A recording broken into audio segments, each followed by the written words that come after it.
తెలుగు సినీ ప్రేక్షకులకు మెగా అభిమానులకు నమస్కారం. మా ఎస్విసి సంస్థకి రామ్ చరణ్ గారికి చిరంజీవి గారికి ఎంతో అనుభవ సంబంధం ఉంది.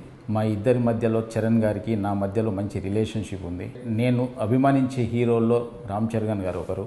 ఆయనని అవమానపరచడం కానీ ఆయనని కించపరచడం కానీ నా జన్మలో నేను ఎప్పుడు చేయను. నేను ఇచ్చిన ఇంటర్వ్యూలో ఆయన గురించి చిన్న మాట దొర్లినా అది నా తప్పే.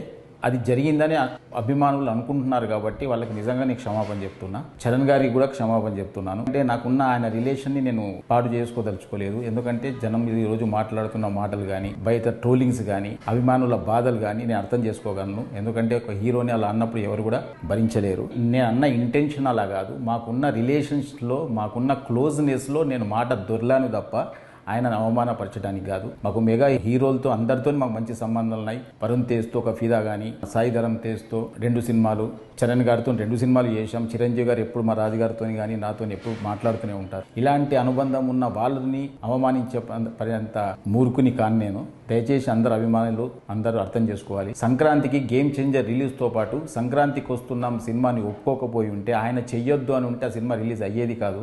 ఆ రోజు ఆయన మనసు గొప్పది కాబట్టి ఆ రోజు ఇబ్బందులో ఉంటారేమో ఫైనాన్షియల్గా అనుకుంటూ కూడా ఆయన, ఎందుకంటే పెద్దగా బడ్జెట్ అయిన సినిమా కాబట్టి మీరు మంచిగా దీన్ని కూడా రిలీజ్ చేసుకోండి అని ఒక గొప్ప మనసుతో ఒప్పుకున్న వ్యక్తి ఆయన. ఆయనను ఎందుకు అవమానపరుస్తాం?